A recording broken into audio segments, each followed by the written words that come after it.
দেখতাম এতটুকু বস্তু পাইছি, একখানা আলু পাইছি, একটু জোর পাইছি, বাবা গোসখানা খাইতাম, আলু খানা রাতের জন্য রাইখে দিতাম।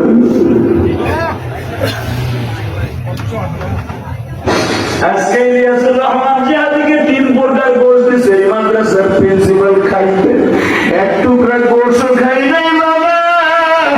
তখন মনে পড়ে ইলিয়াস রে, এক টুকরা গোশের জন্য টাকা কি করবে বলে গোশ দে।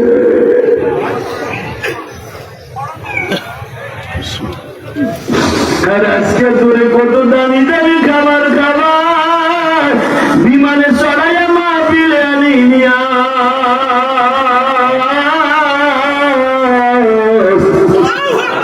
ওই কথা ভুলে যাস না।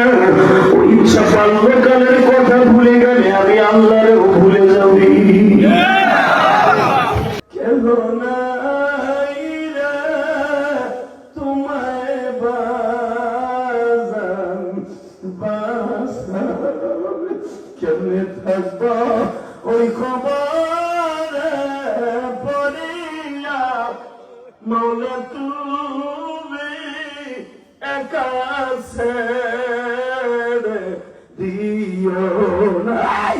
দেখো সভাপতি কেমনে কান্দে, লেবুর রসের মতো পানি ঝরে, চোখের পানি ছাড়া কোনো মাপ করানো সম্ভব নয়, চোখের পানি ছাড়া সংসদ গঠন করা সম্ভব নয়, চোখের পানি ছাড়া ইসলামী রাজ কায়েম করা সম্ভব নয়।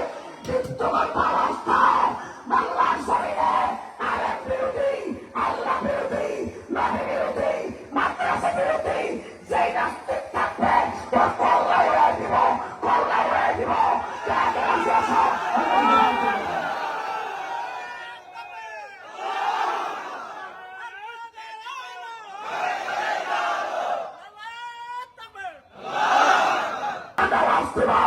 আল্লাহ রসুল যদি বলে থাকে মাদ্রাসার তালিবে ইলমের জুতা পরিষ্কার করবি, এত বড় বাচ্চা যে দেশটা ইসলামী স্বীকৃতিতে চলে, যদি আলেম ব্যক্তিকে কেউ কড়া নজরে তাকায় ওরে পিঠে আমি বানাই ফেলবো। কাকে রাজি আছো?